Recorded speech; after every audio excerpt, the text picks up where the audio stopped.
बातम्यांना सुरुवात करूया। लोकसभा निवडणुकीचा प्रचार अंतिम टप्प्यात आलेला आहे। निवडणुकीच्या देशभरातील एकूण 7 टप्प्यांपैकी 2 टप्पे पूर्ण झालेले आहेत। याच पार्श्वभूमीवर पंतप्रधान नरेंद्र मोदींच्या आज राज्यात 3 सभा होत आहेत। माढ्यामध्ये सकाळी 11 वाजता रणजित सिंह निंबाळकर यांच्याकरता, तर दुपारी लातूरात 2 वाजता खासदार सुधाकर शृंगारे यांच्या प्रचाराकरता सभा होत आहे। धाराशिवमध्ये अर्चना पाटलांची सभा आहे। पंतप्रधान नरेंद्र मोदी यांच्या सुरक्षेच्या दृष्टिकोनातून मोठा पोलीस बंदोबस्त तैनात करण्यात आलेला आहे। सभास्थळी पोलिसांचा फौजफाटा तैनात असून सभेकरता येणाऱ्या वाहनांच्या पार्किंगसाठी विविध ठिकाणी स्वतंत्र व्यवस्था करण्यात आलेली आहे।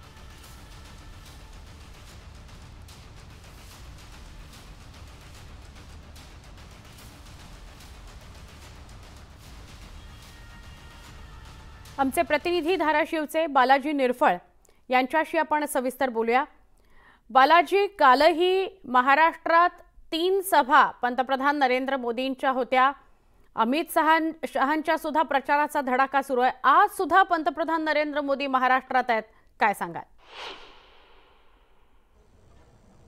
एकूण बघितलं तर सुवर्णा, आज 3 सभा ज्या आहेत ते पंतप्रधान घेत आहेत। पहिली माढ्याला, दुसरी धाराशिवला आणि तिसरी लातूरला। धाराशिवची जी आहे त्या उस्मानाबाद लोकसभा मतदारसंघाचे ज्या उमेदवार अर्चना पाटील राष्ट्रवादीच्या महायुतीच्या उमेदवार आहेत त्यांच्या प्रचारासाठी ही सभा आहे। आपल्या पाठीमागे बघू शकतो सुवर्णा की ज्या पद्धतीने स्टेजची तयारी केलेली आहे, फिर एक बार मोदी सरकार आणि अब की बार 400 पाराचा नारा जे आहे ते हे भव्य दिव्य असं स्टेज जे आहे तो केलेला आहे। मोठी रांगोळी असेल किंवा मोठं डिझाईन जे आहे ते सगळ्या पद्धतीनं चांगल्या पद्धतीनं या सभेत केलेलं आहे। 25 एकरावरती ही सभा होणार असून 1 लाख पब्लिक या सभेसाठी उपस्थित राहणार आहे। आणि याच्यामध्ये जर बघितलं तर आपण विविध पक्षाचे महायुतीचे झेंडे सुद्धा या ठिकाणी लावलेत आहेत। पंतप्रधान हे नरेंद्र मोदी जे आहेत ते धाराशिव जिल्ह्याच्या प्रथम दौऱ्यावरती येत आहेत। आकांक्षित जिल्हा असेल, मागासलेल्या जिल्ह्याची यादीत 3ऱ्या क्रमांकावर भारत देशात हा धाराशिव जिल्हा आहे। तसेच पाण्याच्या समस्या आहेत, मोठी औद्योगिक समस्या या ठिकाणी बघितली जाते। त्याच अनुषंगाने जे आहे ते पंतप्रधान नरेंद्र मोदी जे आहेत ते आज धाराशिव जिल्हा दौऱ्यावरती असणार आहेत। त्यांच्यासोबत मुख्यमंत्री दोन्ही उपमुख्यमंत्री तसेच पालकमंत्री तानाजी सावंत हे देखील या दौऱ्यामध्ये उपस्थित असणार आहेत।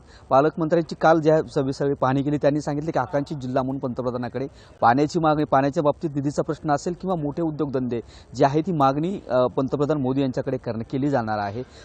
या अगोदर जर बघितलं तर यामध्ये शरद पवार असतील यांची सभा झालेली आहे। उद्धव ठाकरे इलेक्शन लागण्यापुरतीच जे आहे ते सभा करून गेलेले आहेत। मोठ्या नेत्या सभा झाल्यानंतर आज पंतप्रधान नरेंद्र मोदी जे आहे ते अर्चना पाटील, अजित पवार यांच्या राष्ट्रवादीकडून त्यांना तिकीट देण्यात आलेलं आहे आणि त्या उस्मानाबाद लोकसभेसाठी रिंगणात आहेत। त्यामुळे आता पंतप्रधान या आज ही सभा घेणार आहेत। त्या सभेत ते नेमकं काय बोलणार आहेत, धाराशिवकरांना विशेषतः मराठवाड्यासाठी काय मोठी घोषणा करणार आहेत का, हे सुद्धा त्यांनी पाहणे गरजेचं आहे। विशेषतः पंतप्रधान यांच्या सभेसाठी जी आहे ती तयारी पूर्ण झालेली आहे। त्यानुसार आता पंतप्रधान कधी येतील आणि काय संबोधित करतील अशी अपेक्षा आता किंवा आशा नागरिकातून व्यक्त केली जात आहे। सुवर्णा, नक्की धन्यवाद, आपण सविस्तर माहिती दिली त्याबद्दल। धाराशिवचीच पुढची बातमी आहे। धाराशिवमध्ये पंतप्रधान नरेंद्र मोदींची सभा पार पडतीये। यावेळी आरोग्यमंत्री तानाजी सावंतांनी सभास्थळाची पाहणी केली। गेली 40 वर्षांपासून पाण्याचा प्रश्न काँग्रेसने प्रलंबित ठेवलाय आणि राजकारण केलंय असं म्हणत त्यांनी काँग्रेसवर निशाणा साधला।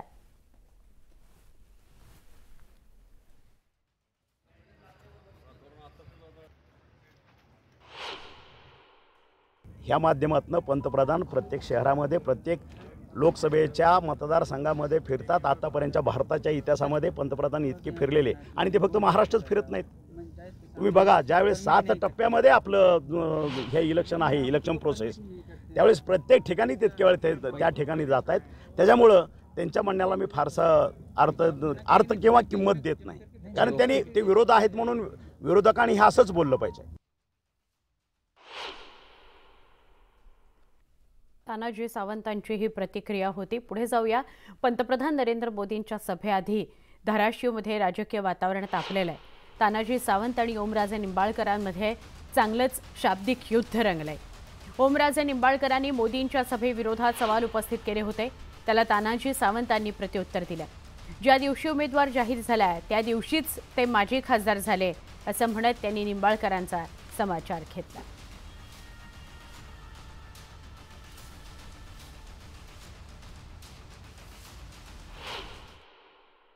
आता 30 तारखेला परत नरेंद्र मोदी साहेबाला बोलवले, काही हरकत नाही म्हणलं. आता माझ्यासारख्या निष्क्रिय माणसाला की ज्यानं काहीच काम केलं नाही, त्या माणसाच्या विरोधात निवडणूक लढवणाऱ्या माणसाला इतका खाटाटूप का करावा लागायलाय? माझं काहीच काम नाही, मी जर काहीच काम केलं नसेल तर मग इतका ताण का करावा लागायलाय? हा प्रश्न आहे. माजी खासदार हे तुम्हाला सगळ्यालाच माहीत आहे. त्याच्यामुळं आजपासूनच किंवा फॉर्म भरल्या दिवसापासूनच मी त्याच्या मागे विरोध लावले माजी खासदार. आणि मी तुम्हाला ग्वाही देतो, मी शब्द देतो, वचन देतो, मी एकटा देत नाही, ह्या संपूर्ण धाराशिव लोकसभा मतदारसंघाच्या वतीनं तुम्हाला शब्द देतोय. कारण आतापर्यंत भावनेचं राजकारण झालं, इथून पुढे हे विकासाचं राजकारण असणार आहे. विकासाची गंगा पाहिजे. आणि जो 18 ते 29 वयोगटातला जो तरुण आहे तो फक्त मोदी आणि विकास याच्याशिवाय बाकीचं काहीही बघत नाही. त्याच्यामुळे कुठलीही भूलथापा, ते गोडगोड बोलणं, मग आणखी काही नाटकं या ठिकाणी आता थारा देणार नाही. एकनाथ शिंदेंच्या शिवसेनेला जय महाराष्ट्र केलेल्या माजी मंत्री प्राध्यापक सुरेश नवले यांनी शरद पवार यांच्या राष्ट्रवादी काँग्रेसला पाठिंबा जाहीर केलेला आहे. बीडचे बजरंग सोनवणे यांना सुरेश नवले यांनी पाठिंबा दिलाय. त्यामुळे बजरंग सोनवणे यांची ताकद वाढलेली आहे. पंकजा मुंडे यांच्याकरता हा धक्का असल्याचं बोललं जात आहे. एकनाथ शिंदे यांच्याकडे लाभार्थ्याची गर्दी होत असल्यानं निष्ठावंत शिवसैनिकांवर अन्याय होत असल्याचा आरोप करत सुरेश नवले यांनी शिंदेंच्या शिवसेनेला रामराम केलेला होता.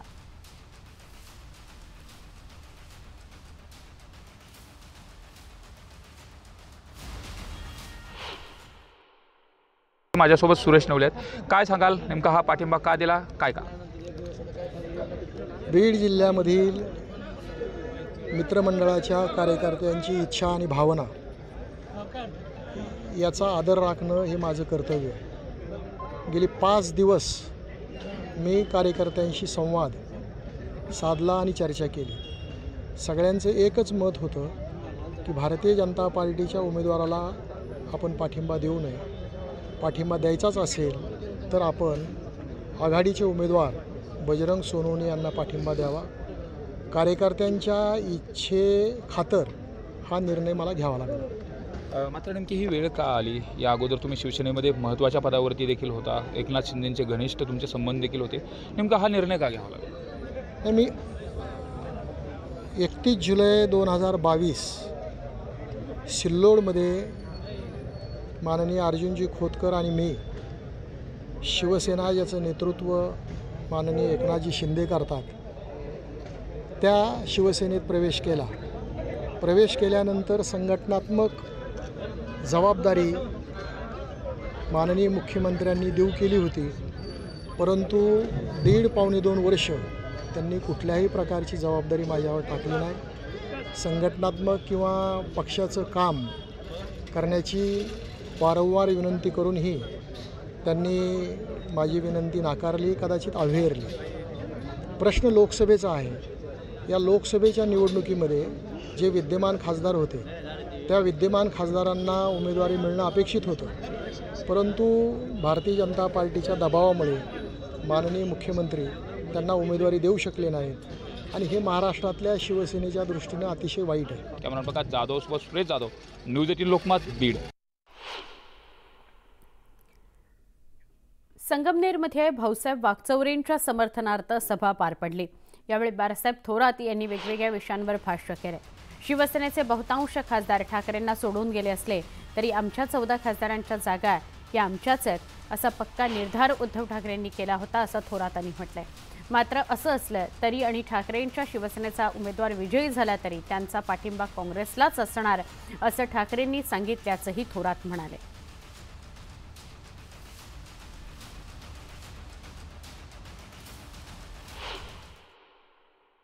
सगळीकडे तिथं बोलवणं आहे, चांगली डिमांड आहे आपल्याला, तसं काही समजू नका.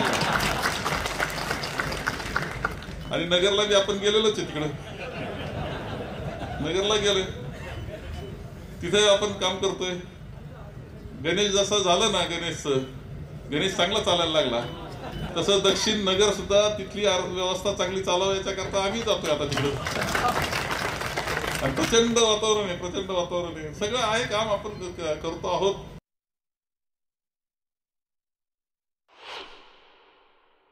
ही जागा आहे ही शिवसेनेला वाट्याला गेलेली आहे, एक लक्षात घ्या. आणि ते शिवसेनेला गेली, त्यांना वाटतं मी भांडलोच नाही. शिवसेनेचे जे 14 खासदार होते, ते 14 खासदारांच्या 14 जागा आमच्याच, हा पक्का त्यांनी हे केला होता, निर्णय केला होता. एक जागा कोल्हापूरची त्यांनी महाराजांकरता सोडली तर सांगली आमची गेली. बरोबर आहे का नाही, माहिती आहे सगळ्यांना. म्हणून काय आता शिर्डी आम्हाला शिवसेनेत द्यावं लागली, त्यांनी उमेदवार ठरवला. अरे पण शिवसेनेला जरी उमेदवार ठरला असला तरी उमेदवार निवडून गेल्यानंतर पाठिंबा काँग्रेसला देणार आहे.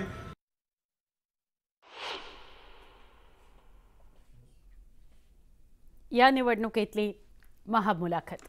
पंतप्रधान नरेंद्र मोदींची मराठी न्यूज चॅनलला पहिली मुलाखत. न्यूज 18 लोकमतच्या सगळ्या प्रेक्षकांनी काल रात्री 9 वाजता पाहिलीच असेल. पण आग्रहास्तव पुन्हा एकदा पंतप्रधान नरेंद्र मोदींची न्यूज 18 लोकमतला दिलेली सुपर एक्सक्लुझिव्ह मुलाखत आपण बघणार आहात.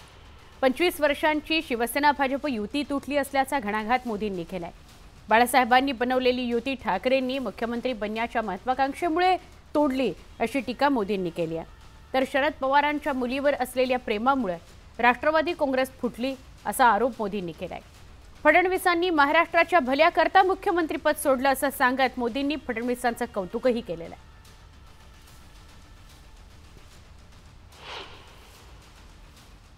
महाराष्ट्र में बीजेपी को उन 23 सीटों को बचाना है जो आपने 2019 में जीती थी. लेकिन इस बार महाराष्ट्र में एक पूरी खिचड़ी बनी हुई है. शिवसेना और एनसीपी टूटी है, उनके 2 पार्टनर आपके साथ है, जो 2 गुट है आपके साथ है. क्या उद्धव ठाकरे जी और शरद पवार जी के साथ या उनके पक्ष में आप कोई एक सिंपैथी की लहर देख रहे? देखिए, पहली बात तो मैं महाराष्ट्र के सभी लोगों को मेरा नमस्कार. और मेरे लिए अच्छी बात है कि मैं अलग से महाराष्ट्र के विषय को लेकर के आपसे बात कर रहा हूँ. अब देखिए, ये बात सही है कि वहाँ लंबे अरसे से मिलीजुली सरकार चलती है. विलासराव देशमुख थे, तब से लेकर के आप देखिए, इवन शरद पवार भी जब मुख्यमंत्री बने थे वो भी पूर्ण बहुमत के साथ अकेले नहीं बन पाए थे. दूसरा, महाराष्ट्र का दुर्भाग्य रहा है कि लंबे अरसे से 5 साल तक कोई एक मुख्यमंत्री रहा नहीं है. एक भी व्यक्ति 5 साल में, देवेंद्र फडणवीस पहले व्यक्ति थे लंबे अरसे के बाद जो एक पूरा कार्यकाल मुख्यमंत्री रहे.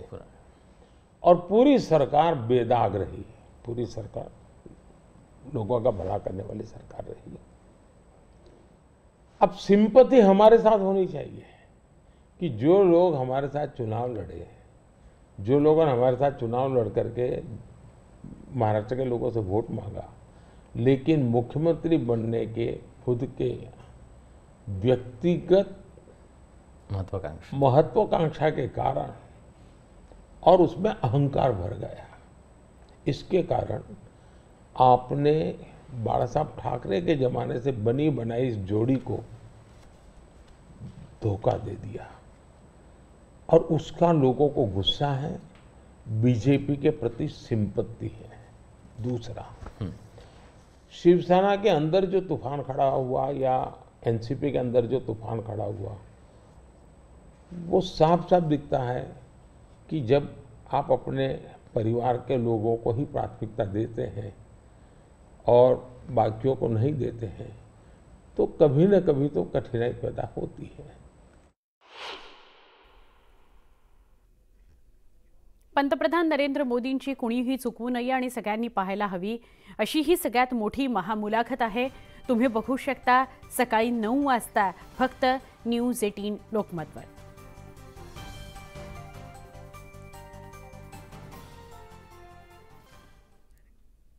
पंतप्रधान नरेंद्र मोदींच्या महामुलाखतीवर उपमुख्यमंत्री देवेंद्र फडणवीसांनी प्रतिक्रिया दिली. 2014 मध्ये शिवसेना आमच्यासोबत सत्तेत होती तेव्हा त्यांनी सत्तेचे सगळे फायदे घेतले होते. युती तुटण्यास ठाकरेंचा अहंकार अति महत्वाकांक्षा कारणीभूत आहे असं फडणवीस म्हणाले. त्यांच्याशी संवाद साधला आमचे प्रतिनिधी राहुल झोरी यांनी.